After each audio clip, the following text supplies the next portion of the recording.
ایران کا بادشاہ خسرو پرویز یعنی کہ کسرا تھا۔ جب وہ صحابی رسول کسرا کے پاس پہنچے اسے وہ پیغام دیا اور بڑے تکبر سے اسے یہ کہا کہ اس کو اس کی اپنی زبان میں ٹرانسلیٹ کر کے سنایا جائے۔ خسرو پرویز اپنی طاقت کے نشے میں تھا، اس نے وہ خط چھین کر اس کے ٹکڑے ٹکڑے کر دیے۔ انہوں نے نبی کریم صلی اللہ علیہ وآلہ وسلم کے پیغام کا مذاق اڑایا۔ بسم اللہ الرحمن الرحیم۔ جیسے کہ ہم پہلے ذکر کر چکے ہیں کہ غزوہ تبوک میں فتح کے بعد اسلامک لشکر بڑی شان و شوکت کے ساتھ 630 عیسوی میں مدینہ منورہ واپس لوٹ گیا۔ اب اسلام عقیدے اور عسکری لحاظ سے اتنا طاقتور ہو چکا تھا کہ اب نبی کریم صلی اللہ علیہ وآلہ وسلم اپنے ایلچی یا اپنے سفیروں کو جہاں پر بھی بھیجتے انہیں شاہی مہمان کے طور پر آنر دیا جاتا، رسپیکٹ دی جاتی۔ لیکن ابھی بھی کچھ قبائل ایسے تھے کہ جو سرکش تھے۔ نبی کریم صلی اللہ علیہ وآلہ وسلم کا پیغام مختصر یہ ہوتا، یا تو اسلام قبول کر لیں، اگر اسلام قبول نہیں کرنا اور اسلام کے خلاف برسرے پیکار آئیں گے تو پھر اسلام بھی آپ کے خلاف، مسلمان بھی آپ کے خلاف ننگی تلواریں لے کر نکلیں گے، اور اس کے بدلے میں اسلام جب آپ کو مفتوح کر لے گا تو پھر آپ کی کوئی بھی کنڈیشن مانی نہیں جائے گی۔ اس کا اثر یہ ہوتا کہ زیادہ سے زیادہ قبائل اسلام میں بغیر حیل و حجت داخل ہوتے گئے۔ یمن کے شمال میں نجران میں ایک قبیلہ تھا بنو حارثہ کا، انہوں نے نبی کریم صلی اللہ علیہ وآلہ وسلم کے پیغام کا مذاق اڑایا۔ نبی کریم صلی اللہ علیہ وآلہ وسلم نے خالد بن ولید رضی اللہ تعالی عنہ کو 400 صحابہ کا لشکر دے کر ان کی سرکوبی کے لیے بھیجا، اور حضرت خالد بن ولید رضی اللہ تعالی عنہ کو یہ فرمایا کہ خالد تمہیں جنگ کرنے کے لیے وہاں پر نہیں بھیجا جا رہا، تم جا کر انہیں پہلے اسلام کی دعوت دینا، اگر وہ سرکشی پر اترے تو پھر ان کا کلا کما کر کے واپس آنا۔ حضرت خالد بن ولید رضی اللہ تعالی عنہ نبی کریم صلی اللہ علیہ وآلہ وسلم کا یہ پیغام مبارک لے کر جب بنو حارثہ کے پاس پہنچے، حضرت خالد بن ولید رضی اللہ تعالیٰ عنہ کا وہاں پہ جانے کا انداز، ان سے گفتگو کا انداز اتنا جارحانہ تھا، بغیر حیل و حجت کے اسلام قبول کیا۔ جولائی 631 عیسوی میں حضرت خالد بن ولید رضی اللہ تعالیٰ عنہ مدینہ منورہ سے نکلے۔ اب جب بنو حارثہ نے اسلام قبول کر لیا تو حضرت خالد بن ولید رضی اللہ تعالیٰ عنہ، جن کو ساری دنیا ایک بہترین سپہ سالار کے طور پر جانتی تھی، وہ وہاں پر معلم اور مبلغ بنے رہے۔ 6 ماہ تک حضرت خالد بن ولید رضی اللہ تعالیٰ عنہ نے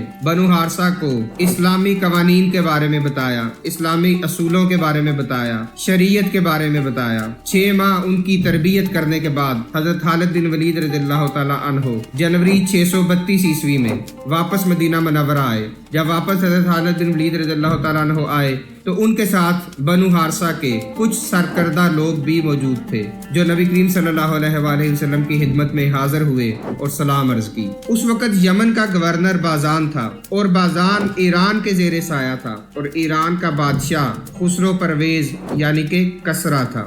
نبی کریم صلی اللہ علیہ وآلہ وسلم نے اپنے پیغامات اب دور دور کی سلطنتوں میں پہنچانے شروع کر دیے، اسلام کی دعوت دینا شروع کر دی۔ حضور نبی کریم صلی اللہ علیہ وآلہ وسلم نے اپنے ایک صحابی کو، حضرت عبداللہ کو، اسلام کا دعوت نامہ دے کر ایران بھیجا۔ جب وہ صحابی رسول خسرو پرویز کسرا کے پاس پہنچے اسے وہ پیغام دیا۔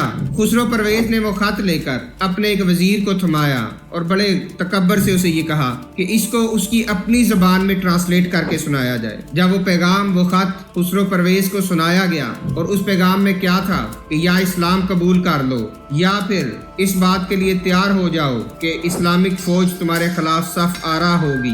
خسرو پرویز اپنی طاقت کے نشے میں تھا، اس نے وہ خط چھین کر اس کے ٹکڑے ٹکڑے کر دیے اور اس کو ہوا میں لہرا دیا۔ خسرو پرویز نے حضرت عبداللہ کو اپنے دربار سے نکال دیا۔ حضرت عبداللہ جب واپس نبی کریم صلی اللہ علیہ وآلہ وسلم کے پاس مدینہ منورہ پہنچے تو فرمایا، بتایا، عرض کی کہ یا رسول اللہ، خسرو پرویز نے آپ کا پیغام مبارک لے کر اس کے ٹکڑے ٹکڑے کر کے اسے ہوا میں اڑا دیا۔ اب خسرو پرویز نے کیا کیا؟ اس کا غصہ ابھی بھی ٹھنڈا نہ ہوا۔ اس نے اپنے گورنر بازان کو، جو کہ یمن میں تھا، یہ خط لکھا کہ تم اپنی فوج کو مدینہ منورہ بھیجو اور معاذ اللہ ثم معاذ اللہ نبی کریم صلی اللہ علیہ وآلہ وسلم کو قید کر کے اس کے پاس لے کر آؤ، یا معاذ اللہ ثم معاذ اللہ ان کو شہید کر دیا جائے اور ان کا سر اس کے پاس لے کے آیا جائے۔ کہا جاتا ہے کہ بازان اسلام قبول کر چکا تھا۔ مورخوں نے اس کے بارے میں دو روایات تحریر کی ہیں۔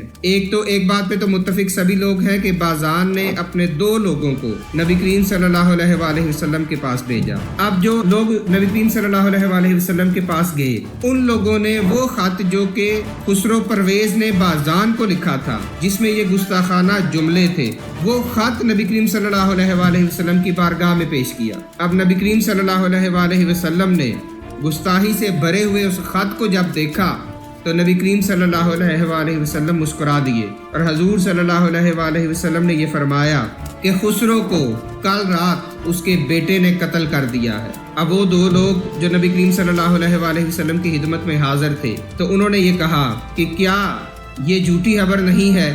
ہم آج آپ کے پاس پہنچے ہیں۔ ایران کا اور مدینہ منورہ کا فاصلہ اتنا زیادہ ہے کہ وہاں سے یہاں پر خبر پہنچنے کے لیے کئی دن چاہیے۔